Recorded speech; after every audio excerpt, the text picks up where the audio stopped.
So yeah, I'm currently bored, and I really don't want to do anything today, so I'm gonna be making this video. I'll probably just be talking about stuff that I've done recently, and yeah, this will be done to make me feel like I've actually done something. So one thing I'd like to talk about is visual novels. Recently, I played through a lot of visual novels, watched some friends play through 999, a classic. Currently, I've just been playing a lot of mystery-based visual novels, a lot of murder-based ones.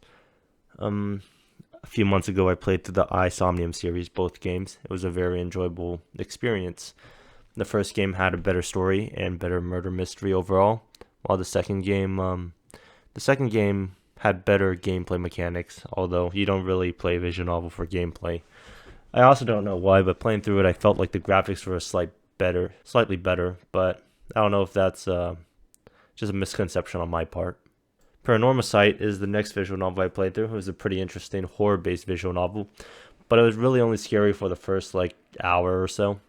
Afterwards, it switches genre. It doesn't really fully switch genres, but it essentially switches genres from a horror-based visual novel to more of a mystery-based visual novel. There were a lot of interesting points in the visual novel where you had to use certain characters and get them to do certain things in order to progress the story, and also relied on some interesting mechanics not directly related with the game.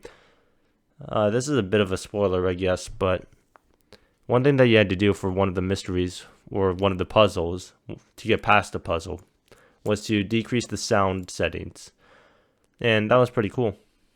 I don't think I've ever seen a visual novel really do that, and yeah, it's pretty neat. Overall, it wrapped up the story pretty well at the end, and yeah, nothing too bad about it. Another visual novel I played through recently, literally like a week ago, is called Process of Elimination. It's on the Switch and PlayStation, I believe, not on Steam. And yeah, it's a fun story, mostly just reading the story out. There's little gameplay elements to it. I think maybe a total of 1 hour can be spent on gameplay, like the actual puzzle rooms where you just move the characters around to get evidence. And also, I guess there's also the choose the option ones where if you choose the wrong option too many times, you lose. So yeah, those are the process of elimination gameplay wise isn't really anything. It is a really fun story though. It's very intriguing, lots of mysteries afoot. But by the end, it kind of explains everything as well. I like the character designs a lot, except for one character called Doleful Detective. I really disliked his eyes. I really disliked how his eyes looked. But other than him, I think everyone else looked pretty cool, pretty unique. Overall, it's a pretty interesting game, but only really play it if you want to read something. Don't actually play it for its puzzles.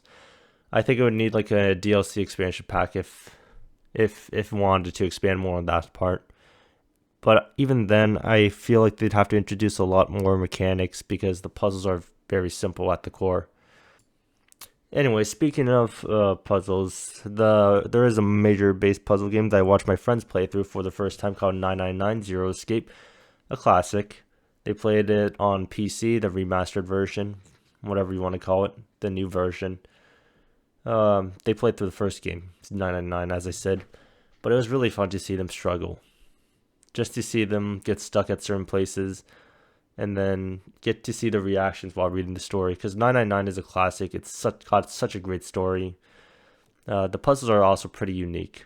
Although, as I found out, a bit frustrating.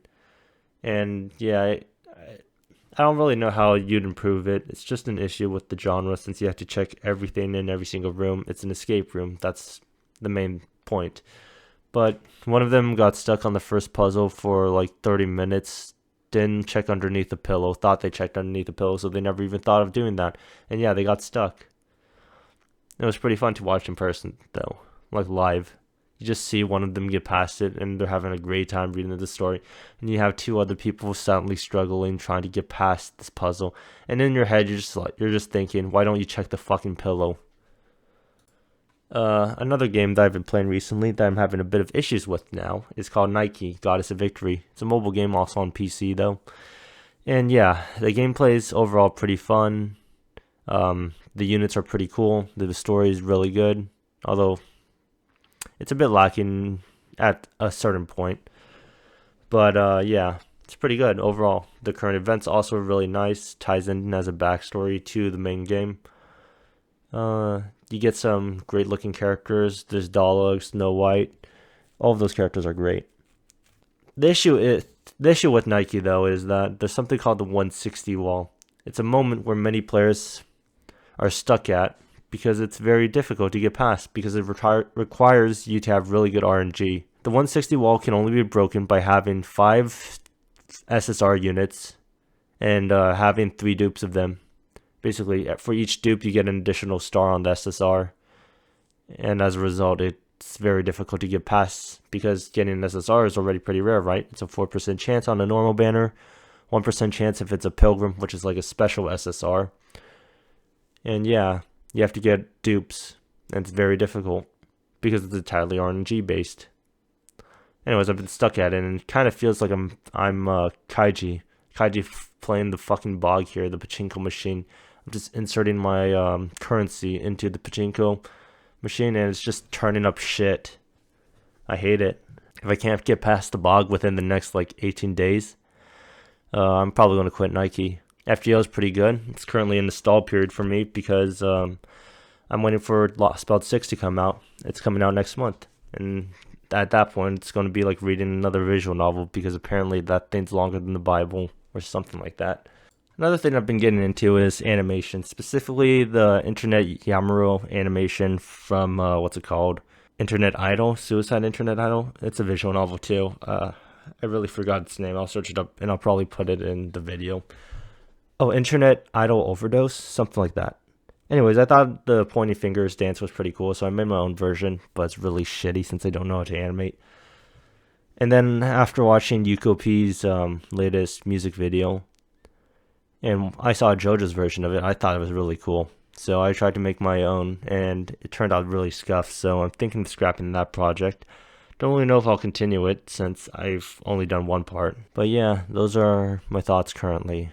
Maybe I'll make another one of these videos, maybe I won't. I don't know what the fuck to call them. That's it. Goodbye and have a nice day, I guess.